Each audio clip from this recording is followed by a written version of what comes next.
Welcome back to Friend Info Adventure Co., an immaturely mature podcast. Content warnings can be found in the episode description. I am Riley, the Bunker Master, the BM, God, and I lead this thing. I mean, we're 61, 62 episodes in. 62, I think, on this one. What are we going to do for episode 69? Are we going to do something special?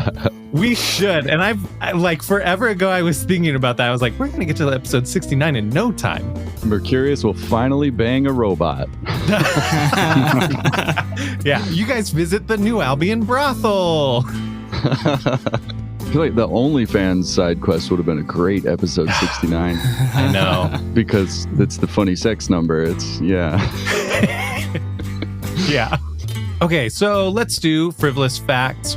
A frivolous fact about New Albion is that there's that large river that was the frivolous facts last week, actually, that kind of runs through New Albion around it.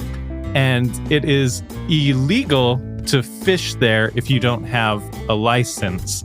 But it's like a specific license to... The fishing license? Is that the specific license it is? Yeah, that's exactly what it is, which is so dumb. I was going to say you can only fish there to catch fish as pets and not as food. Aww. What kind of fish are in the river? There's rainbow bass, there's loudmouth trout. That's a fish that you just, as soon as you pull it out of the water, it just starts screaming. Yeah, exactly. That's if you're lucky. On the other hand, they start telling you everybody's secrets. So that's why you never share secrets by the water. So that's inscribed on every bridge.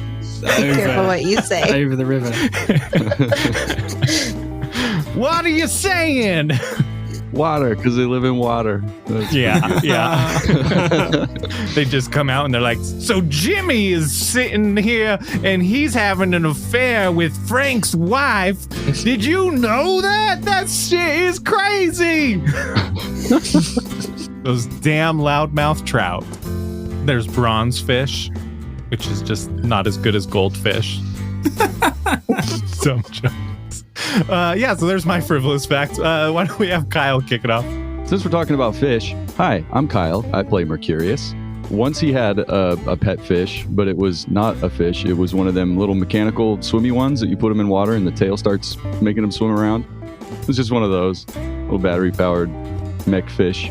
That is so fitting and cute for him. Yeah. I love that for Mercurius. And very affordable because you don't have to feed them. Ooh. What would you have to do to care for a underwater robotic thing? I suppose you'd have to like change the power supply every once in a while. Like if the batteries run out, you got to put a new little, like they run on those little watch batteries, right? Yeah. I mean, I was almost thinking of like, you know, the really nice watches where just walking around charges the battery. Mechanically recharges itself as it's swimming around, flapping its little fin. Scientifically, actually, what it does is that it separates the oxygen within the water and then uses that as a fuel to charge its battery and then emits that. And so you'll occasionally see little gas bubbles come out of it. Little hydrogen bubbles. Yeah. All right. Yeah, there we go. Matt? Oh, wait. Sorry. Glossed over this. What was its name? Oh, shit. It was definitely named Blueberry. Oh, love it. When I was doing the RimWorld thing, I'm still doing the RimWorld thing, but Mercurius has a bunch of little pet mechs now, and they're all named like Butter, Syrup, Blueberry. One of them's named Flour. It's all pancake-related stuff. Cute. So yeah, we're just going to steal one of those, Blueberry. I'm not doing any work for this. I'm just stealing an old one. I'm Matt. I play Good Boy. A frivolous fact about Good Boy is that he's never had a pet fish. Oh, he is missing out. Has he had any pets? Well, it's kind of like frogs. Frogs. Oh, yeah, he has frogs. Yeah, frogs are like pet fish. They're amphibious. That's true. It's kind of like half a fish. It's like a fish with legs. Yeah, exactly. So I guess he's had half a fish, half a pet fish. Okay, let me just Google something real quick. Is it frog related? Yeah. Are frogs fish? Both frogs and fish belong to the phylum Chordata and the subphylum Vertebrata. That means both frogs and fish have a spinal cord and a backbone. In addition, all chordates have bilateral symmetry. This means that they are matching left side and right side. Hey, so there you go. Practically a fish. I mean, everybody knows that. Yeah, that's like basic knowledge. I'm sorry, I even looked it up and said it. I'll just edit that out. Phylum Chordata, of course, yeah. She sounds like an exotic dancer. True. And she's perfectly symmetrical. Mm-hmm. Hello, I'm Phil. I play Tarquin Britstone. A frivolous fact about him is that when he was younger, he used to go down to the banks of the river and whisper fake secrets so that the loudmouth trout would go spouting them off to other people in the town, and rumors would spread that weren't really true. How devious. That's very clever. He stopped, though, when he caused the mayor's divorce. Oh, no. That is tragic. I know, right? Turns out his wife wasn't the biggest slag in town. Who was? Phylum Chordata. yeah, Phylum Chordata. Hi, I'm Kimberly. I play Phaleon.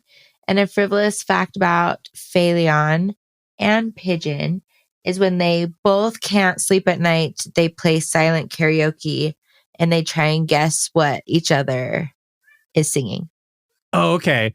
Okay. So it's almost like charades, but with songs. Exactly. Is it like they're lip syncing too? Yes. It's a full-on performance. It's just silent. Do birds have lips? Probably not. Although, can you imagine what they'd look like if they did? Oh my God. I feel like some songs would be really easy to guess from the gestures, the charades, right? Like ba ba ba, because it's got a whole dance associated. Yeah. Laugh it. Not fish related. Not fish related. Previously on Friend and Foe Adventure Co. Bastian's Echo Log 37. I'm hiding out in the basement of a tavern that I wouldn't normally take a piss at, let alone live below. The Friend and Foe gang are investigating the who, what, when, where, why, and how of my dad's cult. But first, Tarquin and Mercurius had to go to Illusions of Grandeur to get charms to cover up their robotic bits. Phaleon and Good Boy went to Buds and Buddies to look at flowers my dad has been getting, then went to Paintings by Eye. Good dude, talented painter. I'm sure they'll love him. Tarquin and Mercurius, what are you doing in the meantime? You going anywhere? I don't know. We're kind of limited until we've got our mech bits covered up. We're kind of limited on where we can go without causing trouble, I suppose. Yeah, that DA really kind of threw a wrench in our plans. Is there a pub near the shop? Oh, of course there is. Illusions of Grandeur was Silver District, right? Let me pull up the pubs. Like, you could go to gold places, though you'd get more looks. You draw a little bit more attention at gold establishments. Silver and below, I would say you're good to go to. Well, it's just a suggestion. We could do whatever. I mean, hey, I'm curious, if you fancy watching peasants beat the shit out of each other, we could go to the clay pits. That does sound fun. Do they serve drinks there? Well, yes, they do. Probably some swill, right? And when you're finished, you can throw the bottles at the clay people. That does sound great. Other places, so I found the taverns and restaurants. So there's the Salty Saurian, the Vault. So those are the Silver District ones. We are vault hunters. Well, the Vault sounds like a good time. Yeah, let's go to the Vault. You get to the Vault. There's a large vault symbol above the door. By the looks of it, it looks like a family-style restaurant.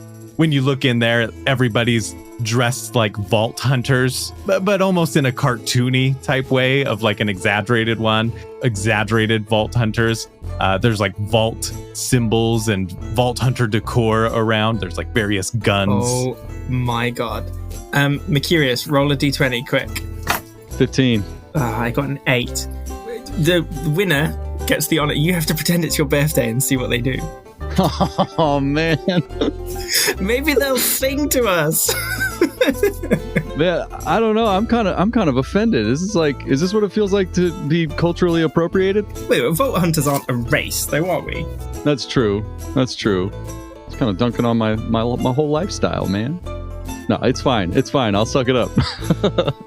Do we wait to be seated or do we just walk in? Yeah, I mean, you walk in, right? And then there's the host there, welcomes you in, asks 2 of you. Uh-huh. Great. Well, takes you past a couple of families that are eating, loud kids, hands you some plastic menus.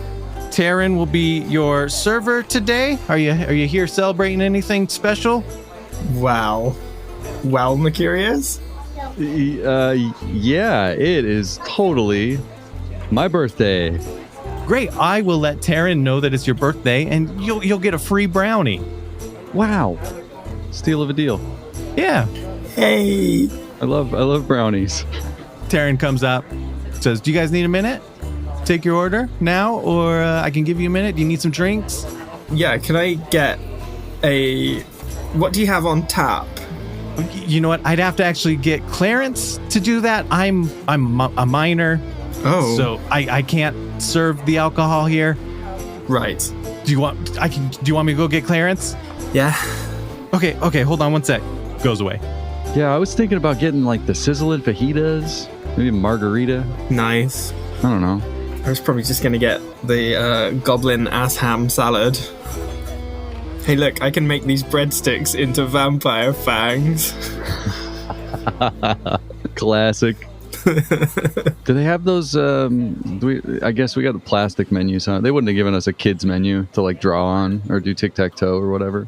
We could just carve it into the table with our knives. Yeah.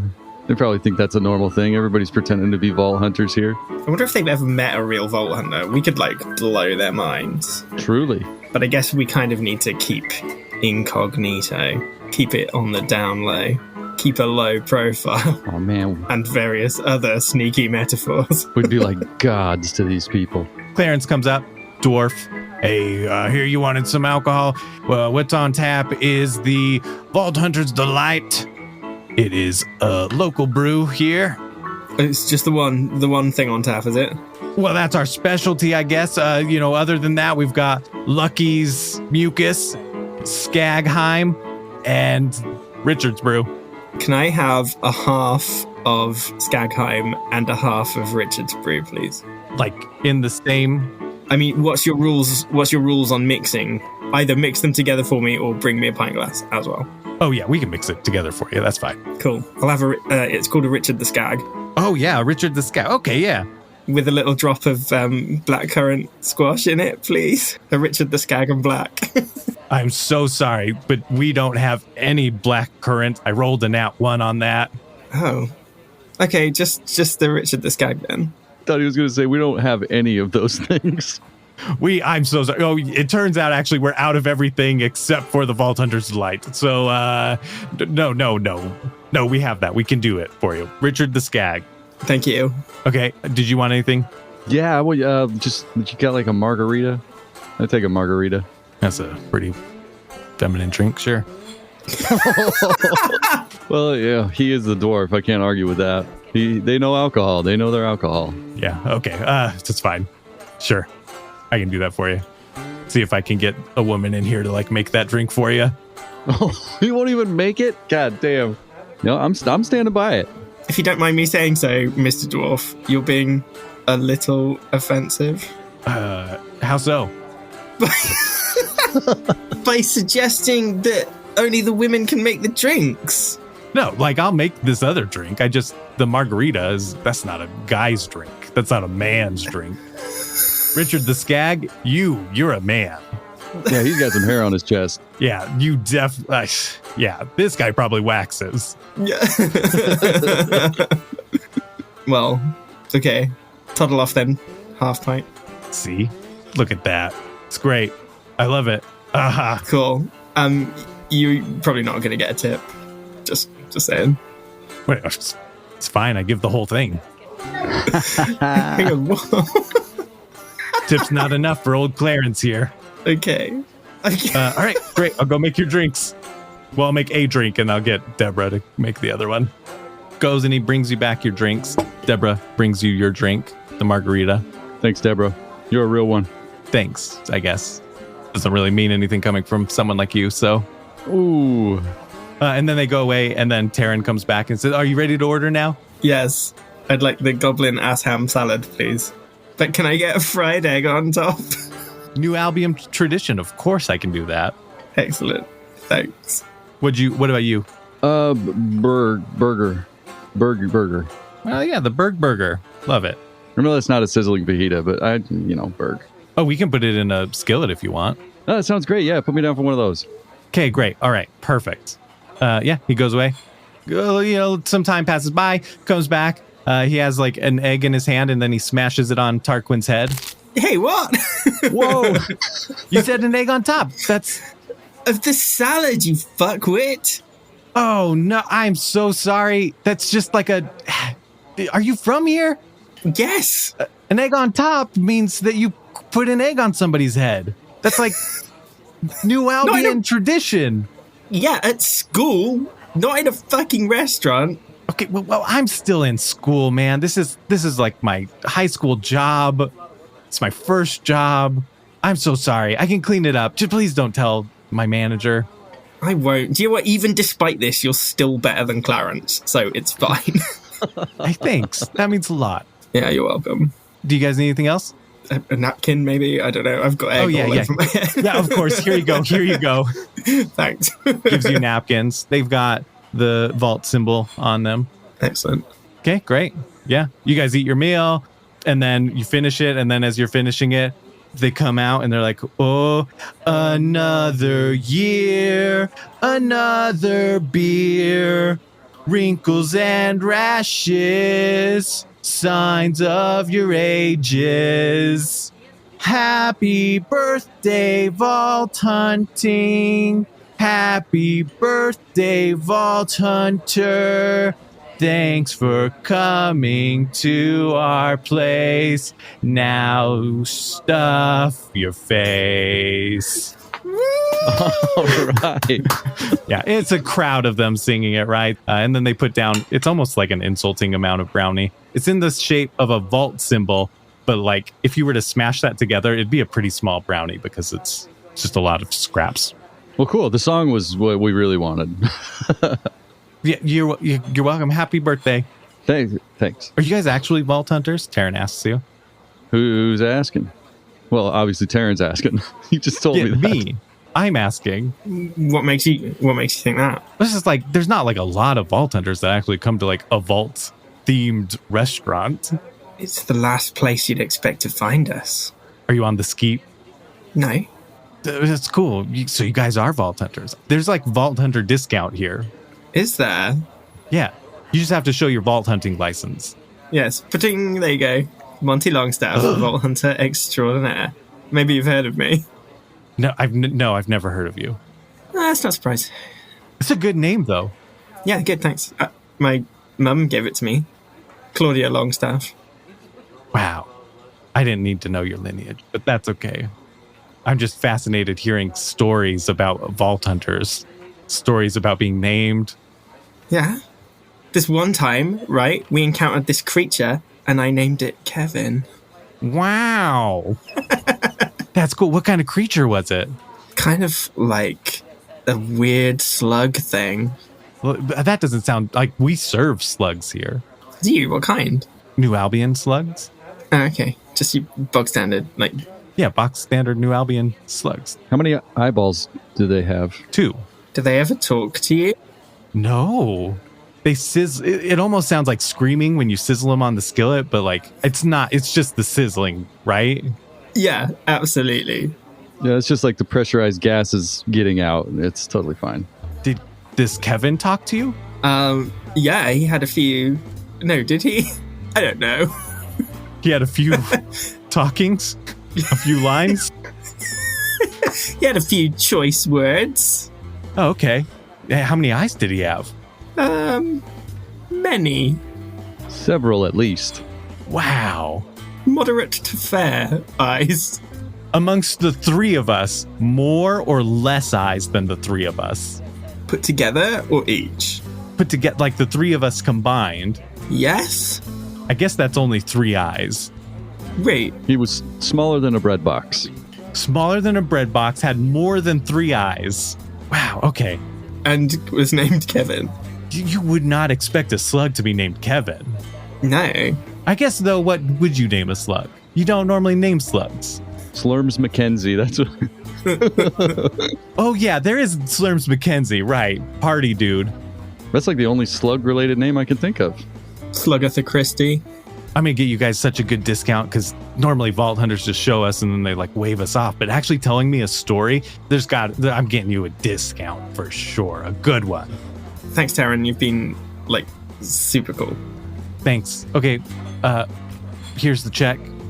And he crosses out some numbers and puts on a discount just himself. What is the check? What is the amount? How much do we owe?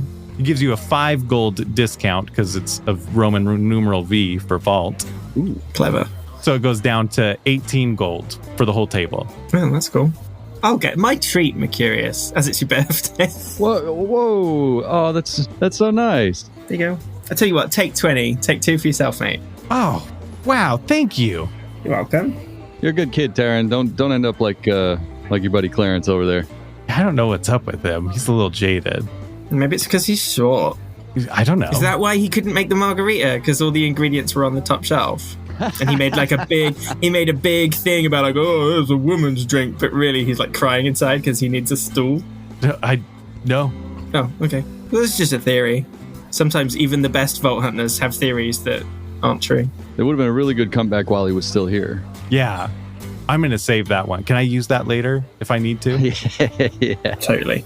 Cool. Well, thanks. It was nice meeting you guys. Bye. Bye. Stay as long as you want. Do you need a refill on waters? No. Or on any of your drinks? No. All right. Bye. Bye. Walks away awkwardly. I should have given him like one of my old guns or something. Surely that couldn't backfire. He was so excited. No. Why would I give away guns? Don't give him the one that explodes in your face. That would be... I do have a Furior gun. It's the loop pistol. That one's dear to me. Are we going to sit here for 7 hours? Might as well. Is there a jukebox? Oh, definitely. Yeah. It's got all the vault hunting hits. 7 hours it is then. Cool. Filled with songs about vault hunters. Mm-hmm. Maybe I'll order a manlier drink. Instead of a margarita, a mangarita.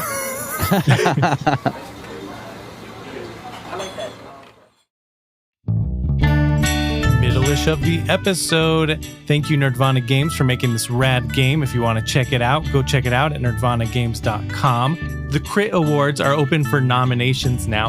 The Crit Awards is a peer-driven award show that strives to recognize creators in an inclusive and positive way.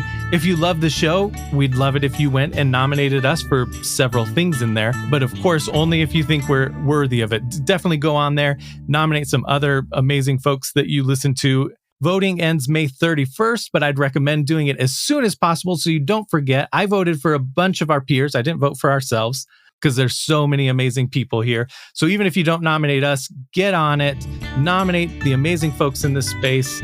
I've included a link to the Crit Awards nomination form in the episode description. So now I'm done. Enjoy the rest of the episode. Thank you.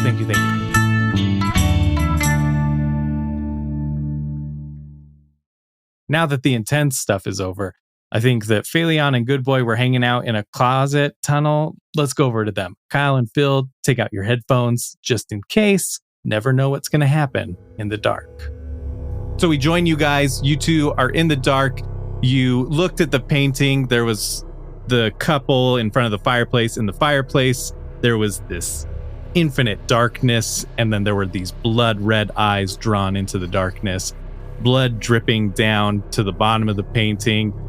Pair of eyeballs bloodied, and then you heard a noise behind you, and to the left you turn around, you point your echo light, and you see a half dwarf standing there in the corner, staring directly at you. Black eye sockets, but it feels like they are staring at you. And then Phaleon threw a packet of salt at the half dwarf, presumably Ivan, but he does not react. What is he doing? He's hunched, staring at you, just staring. Actually, in fact, go ahead and roll a insight roll. The target number is 13. Oh, well, I'm definitely not going to get it. I got a 4?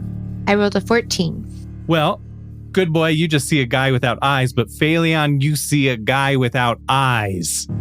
And that blackness where the eye sockets are, you feel like there are eyes within that darkness. Little red eyes that are super creepy, and you suffer a trauma. No. Yeah, so you now have an insanity trauma. What does that mean? So just make a note that it's the eyes. So what it is you start to see eyes in his eye sockets, and then in your peripheral, when you're kind of not looking at that beam of light coming from your Echo Stone, you start to see eyes around you in the darkness as well. And so you're going to suffer penalties, like you'll need to roll interact checks or insight checks, and this kind of thing could just pop up randomly when there's dark places around. So there you go. You start to see the eyes around. Is there anything that I can use to like make more light? I guess that's a question I should look at myself, isn't it? Hold on. Let me look at my inventory. Unless you want to tell me. What's in my inventory, Riley? Well, stuff. You have a magic kit. That's true. I don't think that makes light, though. Well, I mean, you could totally justify light coming from that with like flames or something. Like if it has one of those like tinder, what do you call those? You know how they make a little ball of flame come out of their hand? With like oh yeah, like the flint wheel thing. Yeah, flint wheel. Although that wouldn't stay lit. Yeah, that's true. Okay, well, I'm going to use that then. I'm going to see if he has any reaction to that. Go ahead and roll an interact check. It's a 17. Yeah, so you use the flint and steel, whatever it is. It creates a big ball of fire. The fire illuminates the room. Normally, when you have seen this done before, the fireball kind of erupts and illuminates a little while longer, but it seems to smother very quickly. Darkness just encloses around the flame. And Phaleon, for a brief moment while that fire is there, the eyes fade. But as soon as that fire is extinguished, the eyes return. Wait, has this guy said anything? She's just being creepy in the corner. No, when the fire goes, he turns his head away from the light and kind of covers them with his hands. But then as soon as it's just your flashlight again, he pulls them off. Both of you roll a search check. This is going to be for when the room was lit up for what you could see. But Phaleon, you get a -2 because of the eyes. Got an 8. Also, have you ever heard of the Scream, the painting? Yeah, like the one that's like... Yeah, that's just how I was picturing that guy. I was picturing him like the Real Monsters, the guy with the hands. Oh my gosh. With the eyes on his hands. Cool. Yeah, kind of similar to that, I suppose. But his eyeballs are in front of the painting. What'd you roll, Phaleon, for your search check? I'm trying to change the subject. Like, I don't think it's important what I got. I got a 3. You did this search check to see if you could see anything in the room when the fireball emitted from the flint. But I think, Good Boy, you were probably too distracted with the fact that you just created a fucking fireball out of your hand like magic. And Phaleon, you're too distracted with the eyes, a little too creeped out to really see anything in the room while it was that lit up. But what you do notice, Good Boy, do you have your flashlight on your Echo Stone? Or are you just using Phaleon's essentially? I think I'm just using Phaleon's for now. That's what I was feeling like too. Listen, this is Phaleon's gig. I don't want to step on any toes, literally. Phaleon, you notice your beam of light. It looks like there are little tendrils that are starting to grow and wrap around your beam of light, as if it's like suffocating the light. I don't like this. Should I turn on my flashlight, maybe? I mean, Echo light. Probably. Okay, I'm going to turn on mine too then. Okay, yeah, you turn your light on. You're looking at a dugout wall. It's kind of like a cave wall at that point, right? And you notice slowly that these little tendrils, dark, shadowy tendrils, are starting to choke your light beam. I'm going to turn to this person who may be Ivan. I don't really care who he is, but I'm too freaked out. And I'm going to say, listen, you need to tell me what's going on or I'm going to light your painting on fire. Ooh, that's a good one. Can you see? Can you see? Nope. No riddles. You tell me what's going on. I see. Can you? You must see. Join the darkness. And he points to the side, to darkness. No. I feel like, what if we covered up the painting somehow? Or burned it? Either one. What could we cover it with? Blanket. Is there any blankets around, Riley? Roll a search check. That's a 13. Yeah, you find a painter's tarp, but while you're doing it, both of you are noticing that your beams of light from your echo are getting smaller. And Phalion's is already smaller than Good Boy's because she has had hers on for longer. I'm going to try to cover the painting. Yeah, you cover the painting. Does it do anything? The half dwarf doesn't react or anything to it. Maybe we put the tarp on the dwarf. Okay, yeah, we can try that too. Let's switch gears. That didn't work. Let's try something else. Phalion, are you putting it on him? Yeah, I'm just, oh my gosh. No, I don't want to get close to this thing. Okay, I'll do it. I'm going to hand you my Echo Stone so that I can use both hands. Okay. And I'm going to try to cover this creature with the tarp. Roll interact. This is more, actually roll mastery. Just roll mastery in general. What is mastery? Mastery goes into a couple of stats. It's one of your bigger stats, but you just do the modifier on it. That's a 23, nat 20 plus 3. Oh, Ooh. shit. Okay. Holy cow. You guys and your fucking insanities, because that was for the insanity, which means that for a moment you're hesitating to hand over the light and you think, no, this is not right. That's not right. Whatever it is. And you hand over your light. And you feel like at the same time you're handing over your fear, you're throwing away your fear. And so now, one by one, the eyes start to close in the darkness and it turns back into just regular darkness, which is still creepy. It gives you a little bit of a feel. Yeah, I still don't like it. Yeah, you grab the tarp. I'm just going to get close enough that I could just throw it over the half-dwarf. I'll include that in your nat 20. Yes, you definitely do that. You throw it over him and he just remains still. And you can hear him saying things like, The darkness envelops me. The darkness comforts me. I can see. Should we kidnap him? That's what I was just going to say. Let's put the blanket back on the painting and then just try and carry them both away. Okay. To, I don't know, because I don't want to attack him because he's not doing anything. I feel like this painting could be something, This is like a clue. Yeah, there were eyes on the ground, weren't there? Below the painting. yeah, a pair of eyeballs. Could just put him in his pocket. He's probably just gonna throw them. He doesn't want them. Can you describe the painting again? Was there red on the painting or is it just black and white? It's a beautiful portrait of a couple. The guy is sitting in a chair. The girl is at his side. They both look so regal. There's the fireplace behind them. There's beautiful decor on the mantle of the fireplace. And then in the actual fireplace, there's this deep darkness. And then as you look at it a little more, you can faintly see these red eyes that look very much like the red eyes that you were seeing while suffering from your insanity. They're like a deep blood red, and there's blood that trickles down from them that lead to the floor below the painting, and that's where the eyeballs are. Bloodied eyeballs. Would I mean, I had this whole detective shtick. I feel like I would have little evidence baggies with me along with my costume. Perfect. Yes, you do.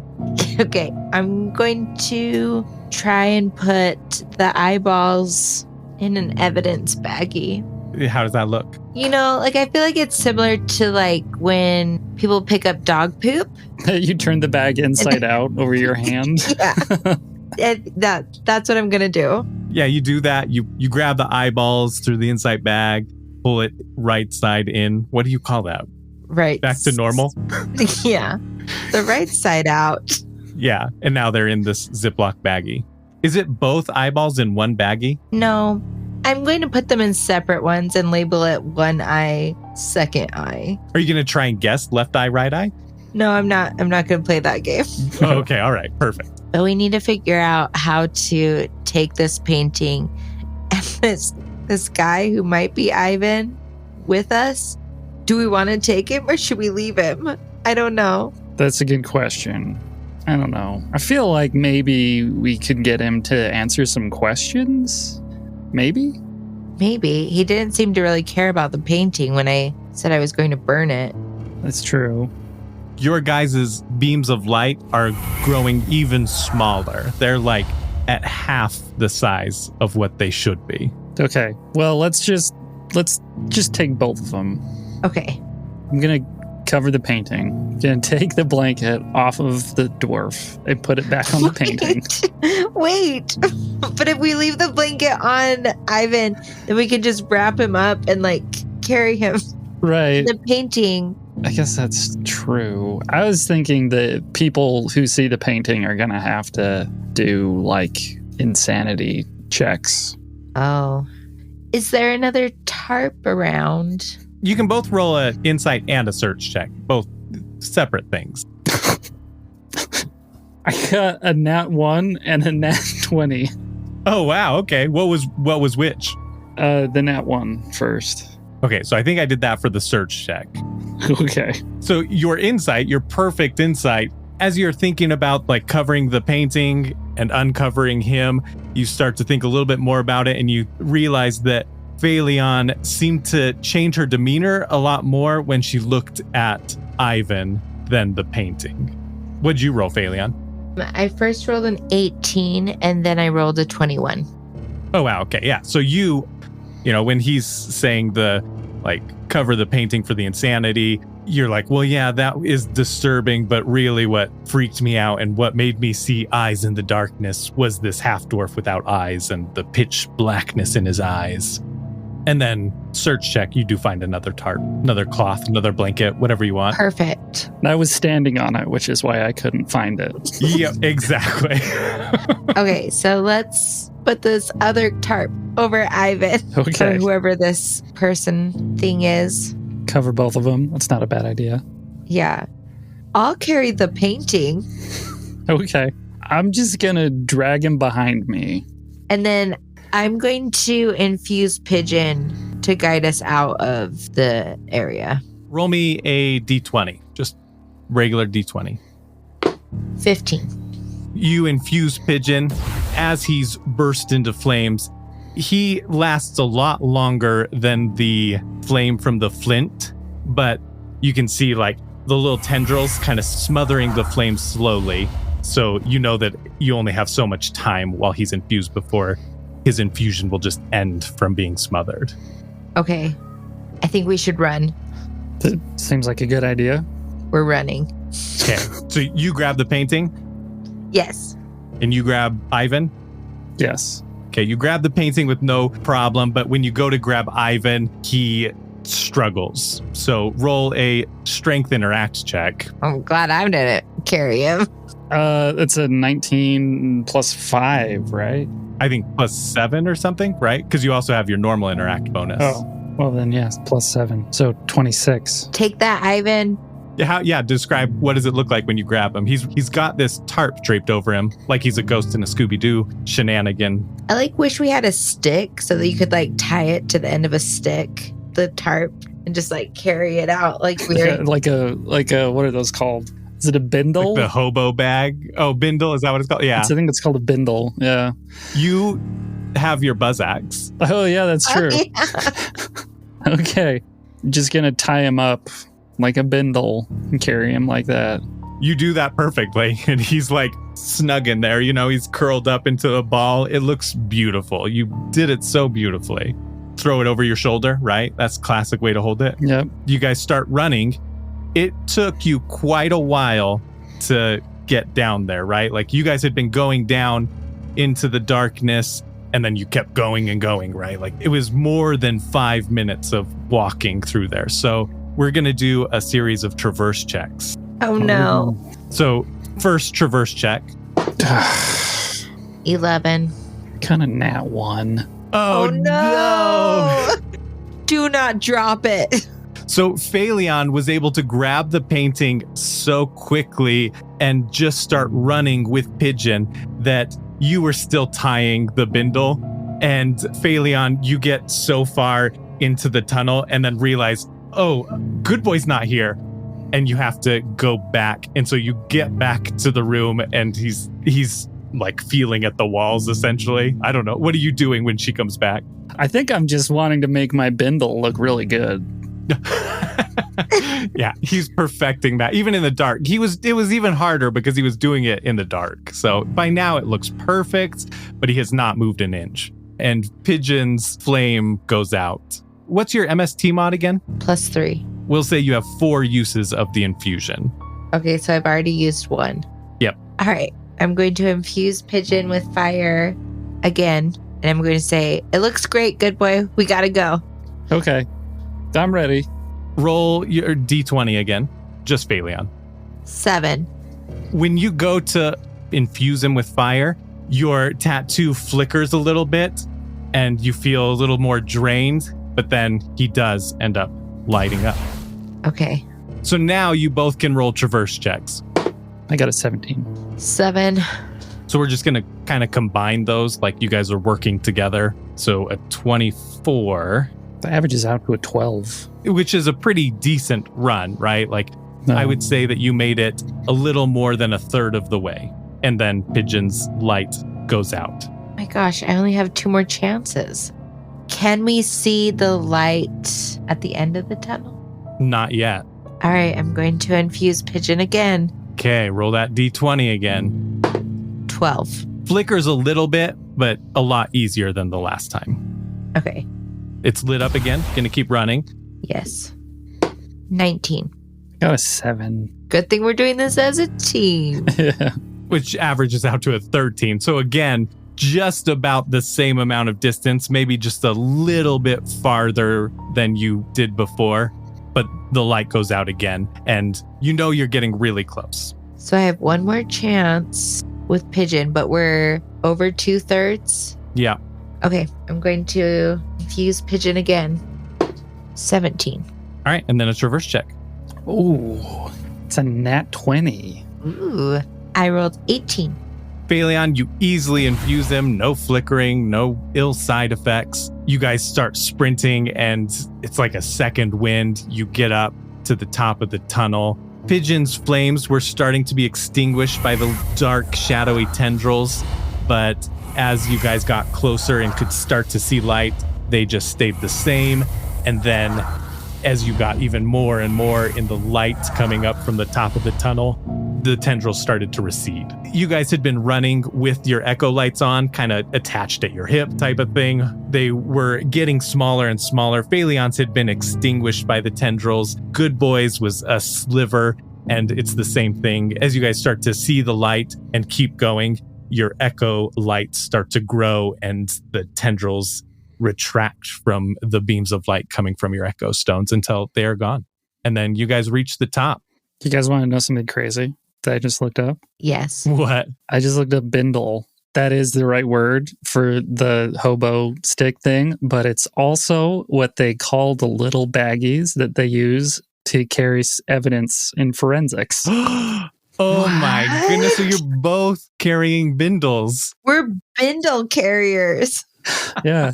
Bindle Twins. Licensed to bindle. I think we need to block this tunnel. I don't know how. You can probably just put the thing back. We could move the desk on top. Oh, that's a good idea. Yeah. That what you guys are doing? Yeah, I think we need to secure the area. You guys do that. I won't have you roll anything. You have time. You're maybe spending 15, 20 minutes doing this, making sure the flooring on there is secured, moving the desk, putting things on top of the desk so it feels more secure on there. Is there an open close sign on this painting place? Paintings by Ivan? For sure. Just going to flip it to closed. Okay. And then let's leave. Let's get out of here. Yeah. We join Tarquin and Mercurius. They have finished their meal. They told a story. They paid for their meal and their drink. They're just hanging out at the vault. You guys have about 5.5 or so hours until your charms are ready. What are we going to do? I have no idea what to do during 5.5 hours. Was there anything else we needed? Well, I guess we can't really get started on anything else until we get our prosthesis covered. Yeah, because we were going to go to Lucas. We were going to go to his estate, right? Yeah. But we can't do that until we've sorted our things. Should we just go and watch peasants fight at the clay pits? Yeah. Maybe we can put some bets on and make some money. Ooh, I like that. I like money. Money is good. Well, let's do that. Yeah, we're going to go to the clay pits. I imagine the clay pits are in the clay district, but on the border. That way, people who have to go there don't have to actually go through the clay district to get there. Would that be accurate? I'd say so. You're on your way there. Tarquin, you get an echo message from Bastian, which I just DM'd to you.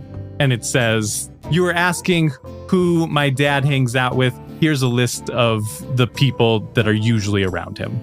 LOL, heart emoji, heart emoji. I just love how there's someone called Vanessa with an F. Hey, Mercurius. Bastian's just messaged. Bastian's just messaged. Oh, Sean Connery's here. All the people that his dad hangs out with. I mean, the clay pits is fun, but we could start getting to work on some of these. Hang on, what was our angle?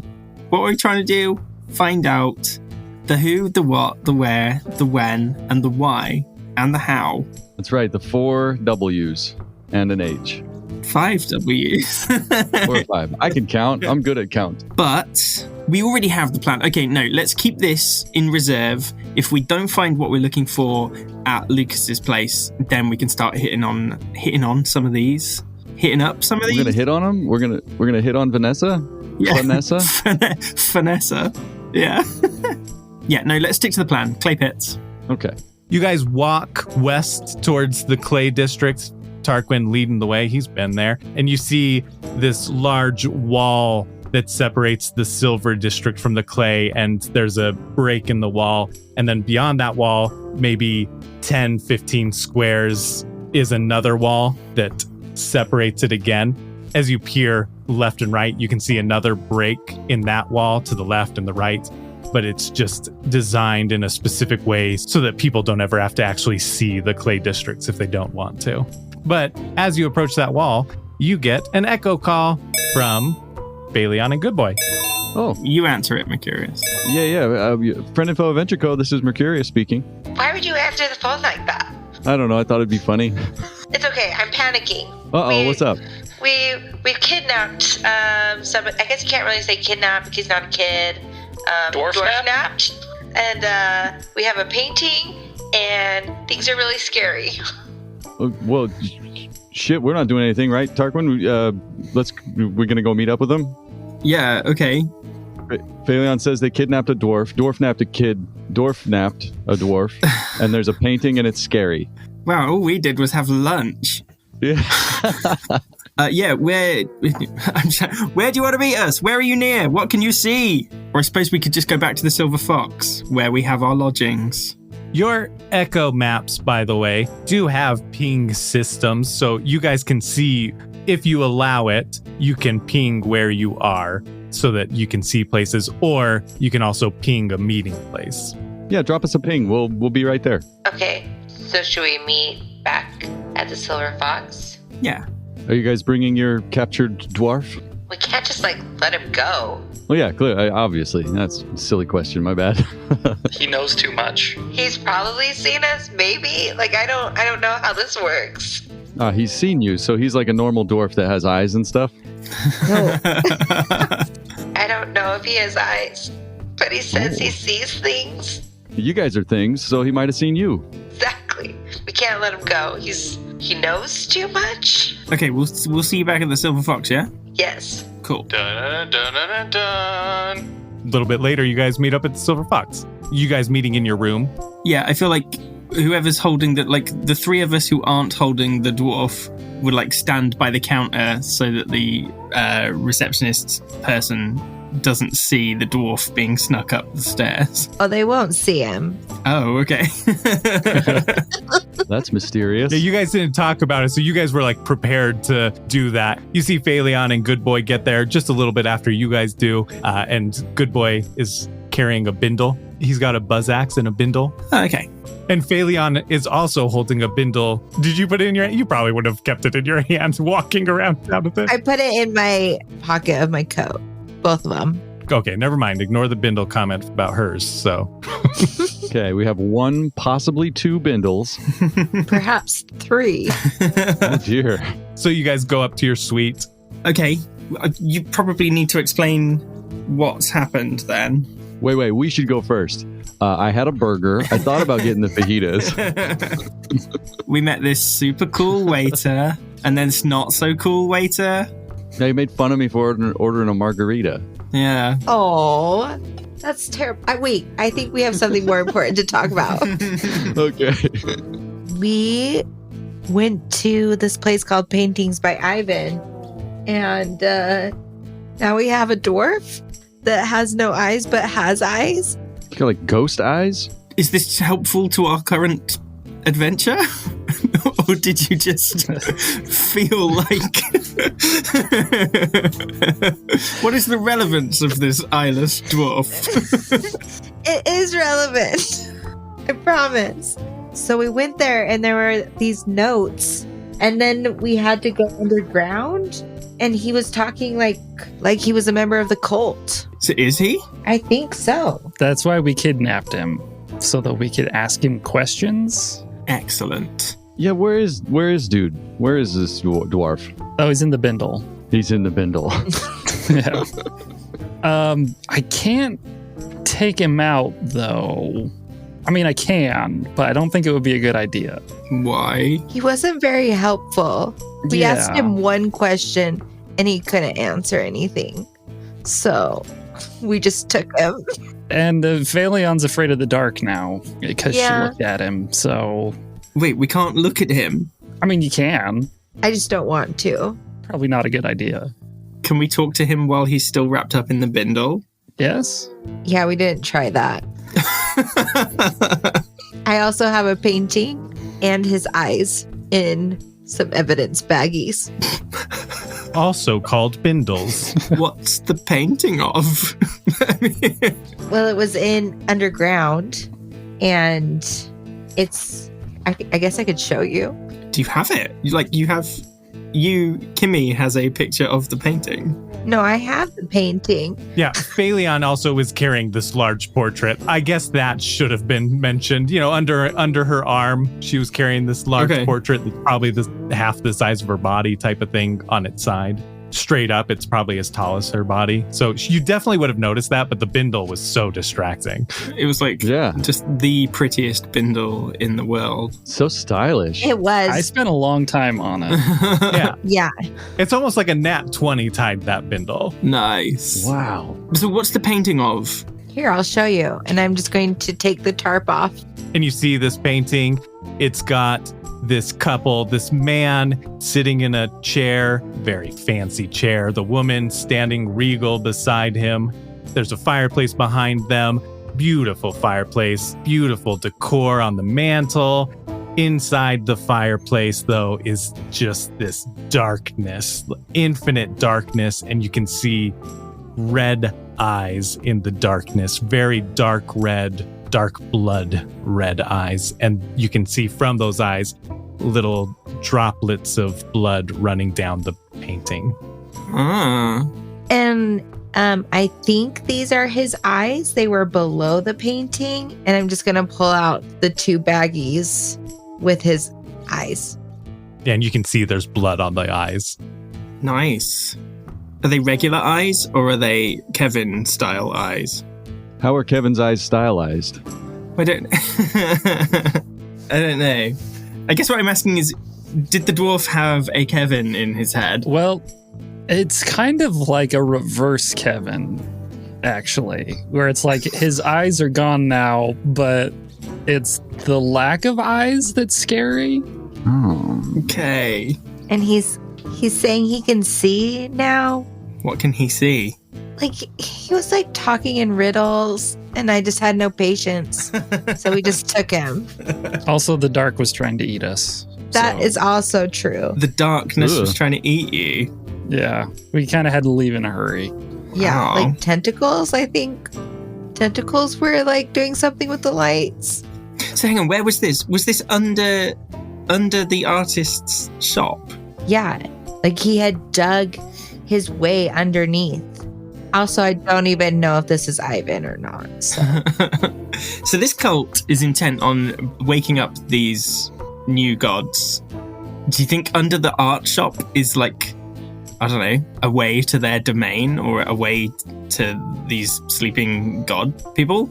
I don't know. Possibly. It seemed like he dug it himself, though.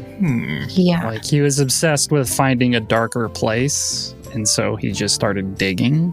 Maybe we should talk to him then. Yeah. Yeah, I'm just gonna talk directly at the Bindle. Yeah. Wait. Hang on. You both had a bindle. So the dwarf was in one bindle. What was in the other bindle? So the eyeballs. Oh, okay. The eyes. Yeah, okay. Yeah. But what we learned was that a bindle is both the hobo bag style thing and evidence baggies. Ah, Yeah. That's what they call evidence bags. Yeah. I did not know that one. Okay, cool. So Good Boy taught us a new word today. Yeah. Sorry, Mercurius. Go for it. No, yeah, it's all good. I like learning about new words. Hey, Ivan, can you hear me? Can you see me? Are you in this bag? The darkness comforts me. Yeah, it would be pretty dark if you were inside of a bindle, huh? See, he's useless. I can show you. I don't want you to show me. I don't want to see it. Let the darkness in. I kind of prefer like some nice mood lighting, not too bright, but some soft. Maybe fairies do a real good job with the neon. I like that. Maybe like a salt lamp, too. Those are pretty nice. Yes. Oh, salt lamps are great. Let the darkness out. Lucas wanted us to ask you some questions. Let the darkness out. All right. I got nothing. Have you tried like shining light on him? Yeah, we did, but it didn't seem to affect him like our echo light. Okay. But when Good Boy did his magic trick with the fire in his hand, What? he seemed to be annoyed by that. Yeah. He doesn't like fire. Yo, you did a magic trick? I did. That's great. Yeah. I used your magic kit that you gave me. Nice. Hell yeah. There you go. If we let the darkness in, is that going to like help us understand anything at all? Is that helpful? Help you see. I can see with my robot eyes. Can you see the darkness? Hang on. Let me flip the light switch. Don't do that. Okay. So I don't. Not the darkness. We're not doing darkness. Okay. My bad. Well, shit, this is a puzzle. Who showed him the darkness? Maybe that's what we need to find out. Yeah. Who hurt you, buddy? I'm going to pull out all those papers that I gathered in the store. Are there any clues in there? He talks about... So there's something special about this painting because he wanted to make it perfect, but he couldn't see it clearly until it was dark. Do you recognize who's in the painting, Tarquin? Do I, Riley? Roll an insight. Nat 20! Sorry, that was very loud. That's a nat 20. Is it Vanessa? Oh my goodness. I don't want to just tell you for sure, but Oh, well, right? The two of these people share the same surname. Is it Gordon and Brenda Van Hoff? Oh, it could be Vernon and Vanessa. They're both Kasakovs. Oh, shit. Oh, okay. In the first journal entry, says this is the painting of the Van Hoffs. So, there you go. Nailed it. Bastian sent us like a staff list of his dad's closest business people. And yeah, Gordon Van Hoff is the vice president and Brenda Van Hoff is assistant vice president of Montpellier Technomancy. He says in the paintings, like the shadows of the paintings don't look right to him. The shadows don't look right, but the scary fucking face in the fireplace, that's fine. Perfectly normal. Yeah, and then he just decided to dig down until there was no light. BM, sir, can we do like an insight on the painting and just see if we notice anything? sure, go for it. I only got a 7. I'm just like, green! Yeah. You like Brenda's green dress. Can we all do an insight? If you want to, you can. Yeah, if you think you would. Yeah. Yeah, I'm going to take a closer look, and I rolled an 18.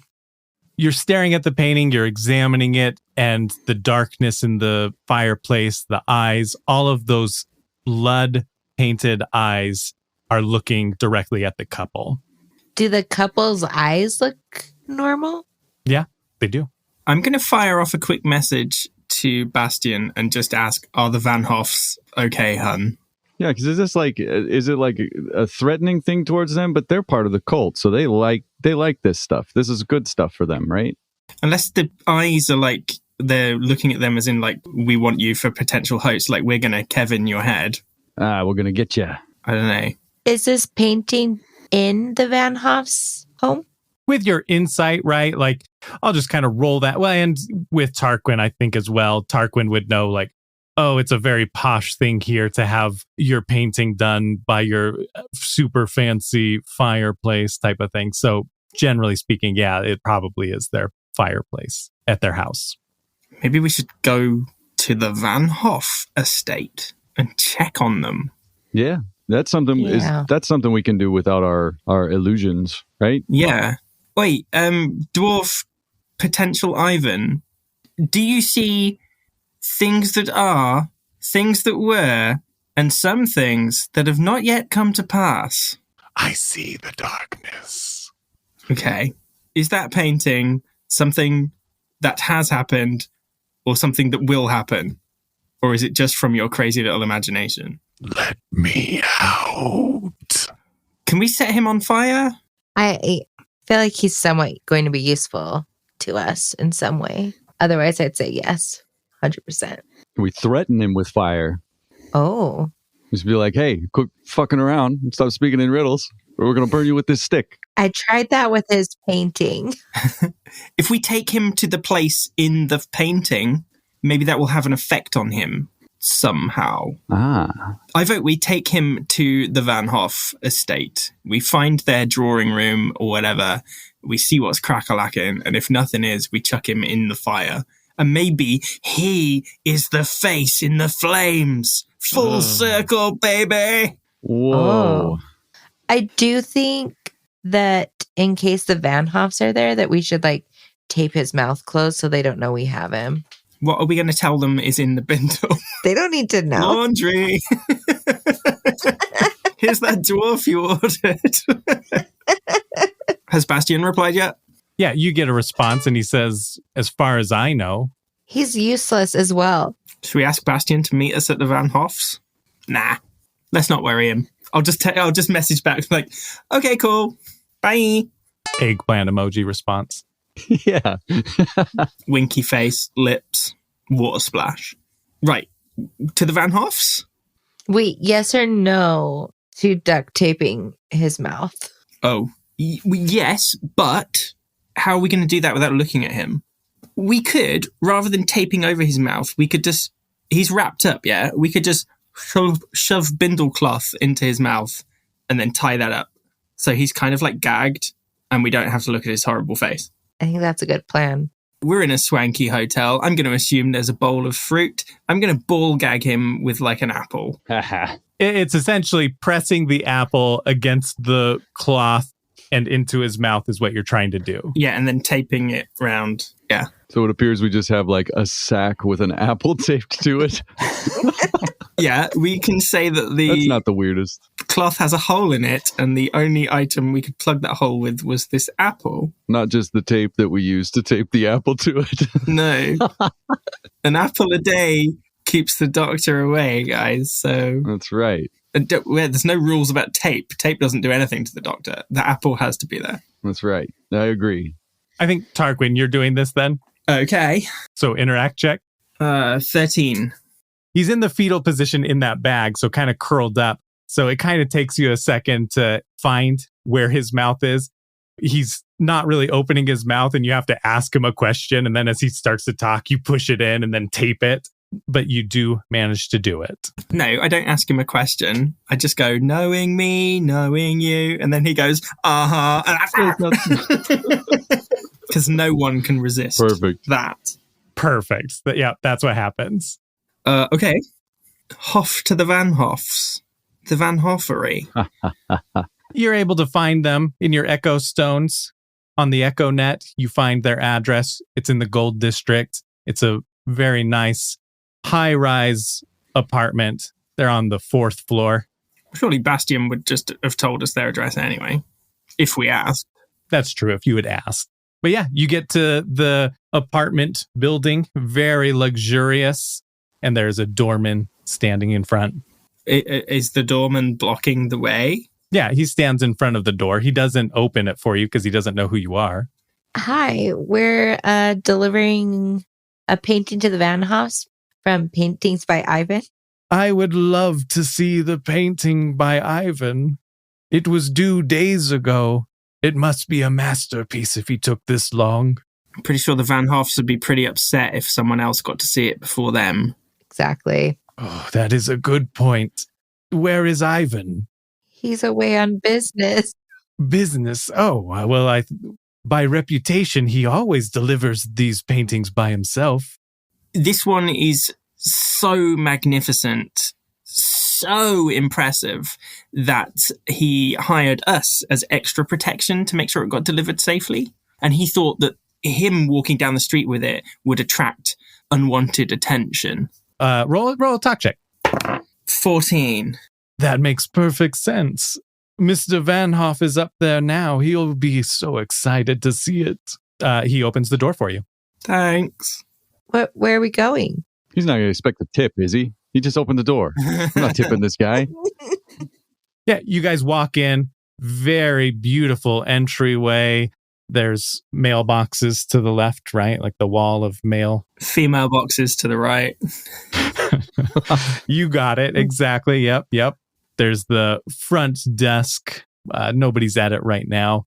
But, I mean, top floor. Like you guys know, he's on the top floor, 4th floor. Is there elevators? Definitely. There's a couple of offices, but straight ahead of you, there's a door that's an elevator. Very nice looking door. To the elevator and all the way to the top then? Yep. Yeah. You guys walk. Tarquin opens the elevator door, walks into the elevator. You guys all walk in, and it's a very small room. You guys have never been in an elevator before or seen one. Has Tarquin? I must have. Okay. Do you think elevators don't exist anywhere else? Is that what you're saying? Well, because everywhere else is a lot more fantasy-based kind of thing. Okay. So it's a lot more stairs. I mean, just having 4 floors. I'm going to retcon that. There's 5 floors here, okay? It's a tall building. Like having 5 floors What a retcon. is very tall. I know, it's a huge retcon. Oh my God, this has completely altered my entire perspective of the story. I know. Like most of Geohold, like 3 floors are usually like the tallest buildings. Okay. New Albion's a lot more steampunk and has elevators and machinery and whatnot, so... I'm just going to press the button then. The top floor button. Yeah, you press it, the doors close, and then you guys start to move. Oh, God. I'm like genuinely like, oh my God, what? What? Is everything all right? We're moving. Yeah, this is how we get up to the upper floors. Oh. It's like magic, good boy. Oh, okay. There we go. So it's going up fairly slowly, but you guys get to the top floor and it opens up. And it's one of those types where it's just a small little entryway and then the door. So the entire 4th floor is their apartment building. Fifth. Yeah, I thought you said it was the 5th floor, actually. 5th floor, shit. Oh, the retconning fucked me up. Although, wait though. How are we doing it? Because technically it goes ground floor first. So the 5th one up would be the 4th floor, right? Yes, exactly. Semantics. Very important. Yeah. There's this small entryway. It's bigger than the elevator for sure. And there's some beautiful flowers on columns, pedestals, a very finely carved door, rich mahogany. Oh, yeah. Do we have a plan? We're just visiting them, giving them the painting? I think someone should distract Mr. Van Hoff. We need to get potential Ivan Dwarf to the scene of the painting, right? Is that the plan? Yeah. We need to get him to the fireplace. Because if he can see darkness and shit, I don't know, I'm just fingers crossed hoping, you know, like when you're playing a video game and you just need to trigger the next story event. I'm hoping getting him to the place will trigger the next event. Okay. Who's carrying Ivan? Is it you, good boy? Presumably. Probably, yeah. It's attached to his buzz axe. Okay.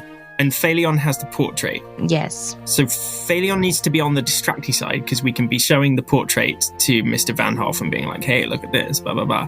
While at least Good Boy and someone else sneaks to find the drawing room with the fireplace with Ivan, right? Yes. That sounds good. Basically, whose turn is it to babysit Good Boy this time?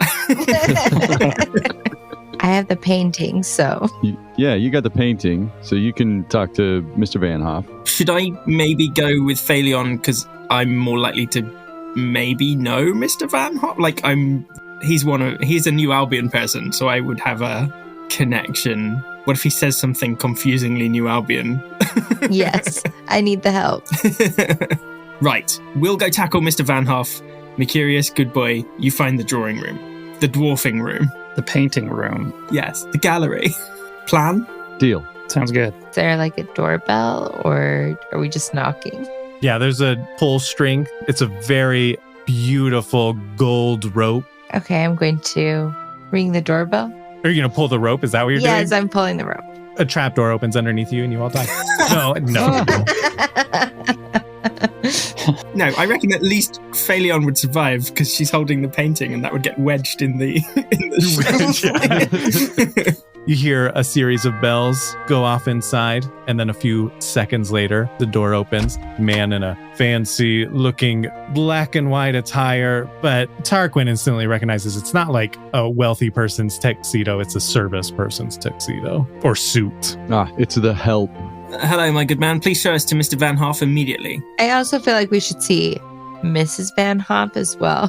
Mrs. Van Hoff is off doing business right now, but Mr. Van Hoff is in the study.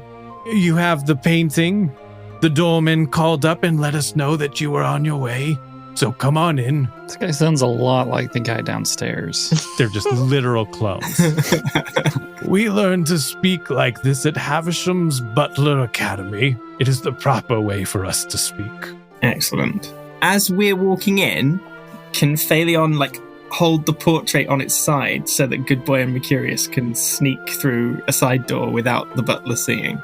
Yeah, I'll finagle the painting to try and sneak a psycho in. Good Boy and Mercurius roll sneak checks, and Phaleon roll a interact check. I have 16 sneaks. I got a 5. I got a 4. So Phaleon, trying to maneuver the painting to cover us up, hits Good Boy with it. Exactly. Can I grab the butler, just sort of grab him by the shoulder and tell so how is old Gordo? It's been years since I've seen him. Hey, me old mucker. Roll a talk check. Ugh, 5. I get his name wrong. How is Graham? Phaleon, you try to reposition it, but instead you kind of angle and swing the painting, and then you end up hitting the bindle, which twirls Good Boy, and then he loses balance and bumps into a column that's holding a vase with flowers. That falls, it shatters. Tarquin, you try to put your arm around the butler and talk to him and say the wrong name, and he just brushes you off so quickly, doesn't miss a beat, looks back at the other two. But Mercurius does actually manage to sneak away during all of that. But I don't have the dwarf or the painting or anything to do. And Ivan couldn't make it, you say? Oh, no. As I explained to the doorman, this painting is so valuable, he didn't want to draw attention by him bringing it himself. That's why he hired us as extra protection to bring it. He's a little tied up. Just do try to be more careful. Yep, will do. Sorry, my mistake. Maybe you should put your supplies down while you talk to him. That's a good idea. Yeah, is there like a drawing room or something that our friend could put the supplies down in? Just put them by the entry. I couldn't have you going unescorted throughout the house. All right, he stands there and he watches you, waiting for you to go put them down. Can we still see the front door from where we are? Yeah, you're essentially still in the entryway. You're further in. Didn't you say you needed to use the restroom? Are you talking to me or the butler? To you? Yes. Yes, I did. You'll have to go to the basement for that. And which way is that? Down the elevator. Servicemen are not allowed to shat in the gold toilets. Can't have your lower class shit in upper class toilets. That's fair. Would it be possible for me to just stand outside and wait until they leave and then come back in? Or is this like a self-locking door? Give me an insight. It's a nat 1. I don't even know how doors work, so... You are just fascinated that, they opened this magical portal and you came through it and you were in a different place.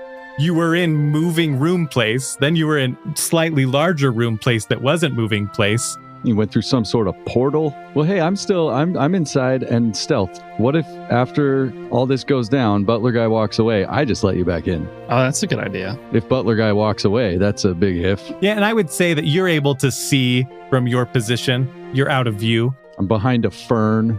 Okay, I will walk out the door then. Do you set the bindle down at the entryway like he asked you to? Yes. Okay, and then the butler leads the other two. He leads you guys down this hallway and comes up to this beautiful door, wooden again, double doors, opens them up at the same time, swings them open. Inside is a older gentleman. You instantly recognize him from the painting. There's Mr. Van Hoff. Oh, the painting. I am so excited to see it. Ivan's done several paintings for us, everyone more gorgeous than the last. I'm terribly, terribly saddened to hear that he's not here to deliver it himself. Yeah, he's really sad that he couldn't be in this room with us. How do you guys know Ivan? Have you worked with him much? He hires us occasionally when he can't deliver paintings himself. So we work with him occasionally. Not a lot. Okay, all right. Professional movers. And then the butler goes, not very professional if you ask me. I just give him side eye. I lean into Gordon and be like, "Ooh, it's not very good letting your staff speak out of turn like that, is it, sir?" It wouldn't be if you guys were higher class, but... Wait, whoa, excuse me? We're gold. Yeah. You're gold and you're delivering paintings? This is Wayleon Fillersby, and I'm Monty Longstaff. Ivan wouldn't just trust anyone to deliver paintings. I am so sorry. I assumed that you guys were bronze. This type of work would generally fall on bronze at least, if not clay, moving things, transporting things. I think there's been a problem with the semantics of the situation. We're not delivery people. We are a better word than that-ing the painting. Okay. Oh, it's more like you guys are bodyguarding the painting. Accompanying the painting, representing the painting. Wow. Okay. All right. My bad. In that case, would you like me to have Francois executed? I look at Phaleon. it's her call. Maybe like a slap on the wrist. Go ahead, slap him on the wrist. with a sword. Blunt or sharp side? Your guys' pick. Oh, gosh. This is my study. I don't want to dirty it. So blunt side, if that's not enough for you guys, we can take him elsewhere and do it. Here's 5. Would you say this is a first offense or? Yes. He's been an excellent butler throughout the years. He's my head butler. I can't believe he made this mistake. Blunt side should do then, just this once. Behind his desk, there's this beautiful, elegant-looking sword. He grabs it, unsheaths it, turns it to its blunt side, and then I'll roll a d20. A nat 20. Oh, dear. Oh, gosh. Butler just explodes. It hits him so perfectly on the blunt side that the sharp edges cut into him on both sides. So it ends up doing these parallel cut marks, pretty deep. And the butler winces ever so slightly, immediately grabs out a handkerchief and wraps it around his arm so that the blood won't drop onto the floor. Very good, sir. All right, you're dismissed. And the butler leaves. So let's see this painting. Yeah. Here, maybe we'll cut right there and jump over to Good Boy, you're outside of the door. Mercurius, you're tucked away. Yes, I would like to silently approach the door and let Good Boy back inside. There's not really anyone around. You carefully go, open the door for him.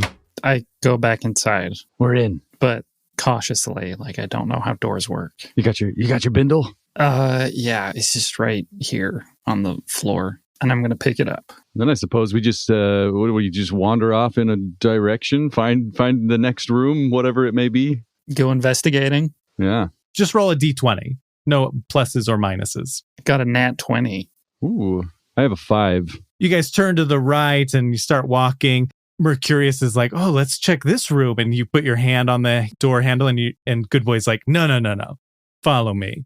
Walks a little bit more. And then there's a arch entryway instead of an actual door that leads to the room that you see in the painting. You see it's a fairly large room. There's a couple of bookshelves to the side. There's that same chair that was in the painting. And there's the fireplace. Fire's not going. The beautiful mantle, all of that stuff. Nice. Good find. Yeah. I don't know how I knew that. It just felt like a room where there'd be a fireplace. This is where I'd put a fireplace. If I had one. Yeah. What was it that we were doing in here? I think we were going to take the dwarf out of the sack and hopefully he explodes. Okay. Is that a good idea? What do you think? Well, you had me up until the last part. Oh. I don't know. I guess we can take him out and see what happens. Are we going to ask him questions? Yeah, maybe he'll be a little more cogent in this location. Okay. Well, let's give it a try. Unsack that dwarf. I'm going to face him away from me so I don't have to look at him. I'm going to face the apple away from me. You put the bindle down, faced it so that when you open it, he'll be facing the fireplace. Right. You standing to the side of him, by him. I think I'm going to stand behind him. Mercurius, where are you at? I am standing right next to Good Boy. Very close. Describe how you open your bindle. I set it down so he's standing on his feet, and then I untie it. You start to untie it, and then as soon as even a crack of what you would think of light pouring into the sack would be, instead, it explodes forward and open, and you are completely enveloped in darkness. I knew he was going to explode.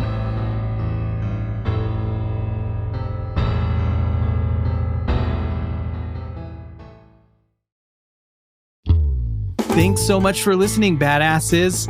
If you are enjoying the show, please rate, review it on Apple Podcasts, Spotify, Good Pods, or wherever else you can review podcasts. We would really appreciate that. I'm going to read a review from Good Pods. This one is from Jonathan. If you are a fan of science fantasy, wow, is this the show for you? Listen to a few episodes now, and the characters are immediately lovable. The world is rich as well as goofy, and the sound is great from the beginning. They remastered the early episodes, and you wouldn't know if they didn't tell you. Also, you don't have to be a Borderlands fan to like this show or the Bunkers and Badasses system. It just feels organic. Seriously, well done, and I can't wait to catch up. This is an older review, and I know that he's caught up by now. So thank you so much, Jonathan. Sorry it took me so long to read these reviews. I don't know why I didn't connect reading the Good Pods reviews on here. I was just focused on Apple Podcasts for some reason. So thank you. That is so kind. We really appreciate anyone and everyone that goes on there and gives us the 5 stars and leaves a nice comment like that. We'll continue to read more of those in future episodes. The Crit Awards are open for nomination. It's a peer-driven show that aims to recognize indie content creators like us in the tabletop RPG space, so we would hope that you would consider nominating us alongside many other amazing folks in this space. We're listed under the indie category as far as what system we're using. There's other categories like ones for Paizo, Dungeons & Dragons, Chaosium. You could also nominate Kyle's song, Vault Hunter, our theme song. That would be really cool. But really, whatever you see fit. If you haven't joined our Discord, we invite you to come join us there.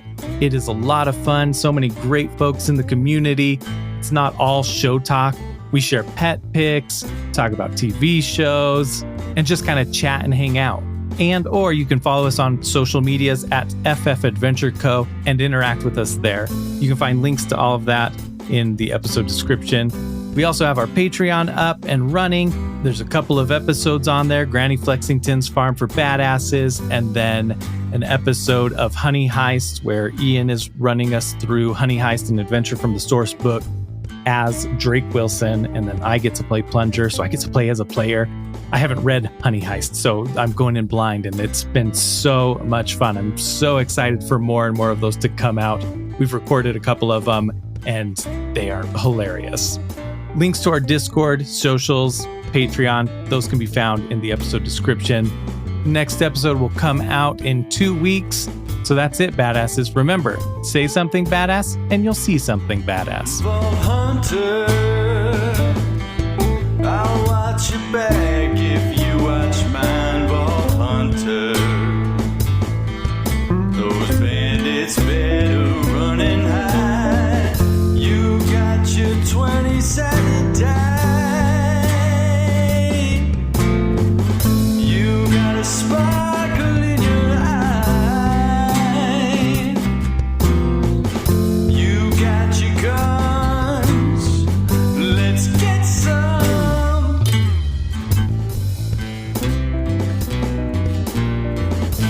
His positioning in there is like he's in the fetal position, the fetus position. Yeah, we're not doing anything. We're just drinking and doing some impromptu karaoke that nobody else at this Applebee's is appreciating. The vault. Yeah, the vault, not Applebee's. It was the vault. Vault Hunter! I got your bag if you got mine, Vault Hunter. And people keep coming up to me curious and being like, oh my god, your voice sounds like that actual guy that sings it. Yeah, I'm a chameleon. Let's reset that scene then. All right, so there's a psycho that's walking into Geohold and everybody is like, oh shit, too far. Where is Ivan? He's away on business. Yeah, and now it's a multi-use apple. It's so that you know what way he's facing. That's great. Yeah. Until it turns out that he actually put the apple in between his ass cheeks. Oh, no. So now he's actually facing directly towards you. Yeah, but he'd be upside down, so... True. It would be less scary, right? Yeah. More unpleasant, but less scary.